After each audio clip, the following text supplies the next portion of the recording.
মন ভালো নেই আজ বহুদিন হয়েছে। হাসি কষ্টের মাঝখানে একটা শূন্যতা জমে গেছে।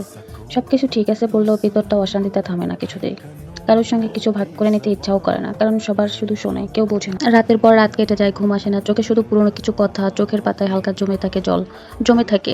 আসলে মন ভালো থাকার অভিনয়টা এখন সবচেয়ে বেশি ক্লান্তিকর কাজ আমার কাছে মনে হয়। এটা সবচেয়ে বেশি কষ্টের আর ক্লান্তিকর হয়ে গেছে।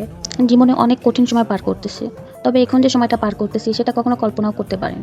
জীবন এতটা নিষ্ঠুর হবে ধারণার বাইরে। মাঝে মাঝে নিজের ভাগ্যটাকে নিয়ে আফসোস হয় অনেক। আফসোস হয় এইভাবে, আমার জীবনটা তো এমন হওয়ার কথা ছিল না। মাঝে মাঝে এটা মনে হয় জীবনটা আরেকটু সুন্দর হলে বা কি ক্ষতি হতো, বা আরেকটু সুন্দর হতো, আর একটু ভালো থাকতাম। এমন না হলেও তো পারতো। কিছু সময় নীরবে থাকেন, যে যা বলছে চুপচাপ শুনে যান, দোষ না থাকা সত্ত্বেও মাপ চেয়ে দূরে এসে পড়েন। এর চেয়ে সুন্দর পরিবর্তন আর কি হতে পারে বলেন? সব প্রশ্নে যেমন উত্তর হয় না, তেমন সব কথাতে যে উত্তর দিতে হবে বা মানুষের সাথে মানে লাগতে হবে বা আমার দোষ নাই সেটা যাচাই করতে হবে বা নিজেকে প্রমাণ করতে হবে, আমার কাছে এসব বৃথা লাগে। কারণ দূরে চলে আসলে সে অটোমেটিকই বুঝতে পারবে যে ভুলটা আসলে কার ছিল।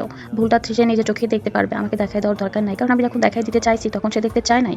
দিন সে ঠিকই বুঝবে যে ভুলটা তার ছিল, কিন্তু সময় থেকে অন্য সময় বুঝে লাভটা কি? সময়ের মধ্যে তো আর বুঝতে পারে নাই, তাই না?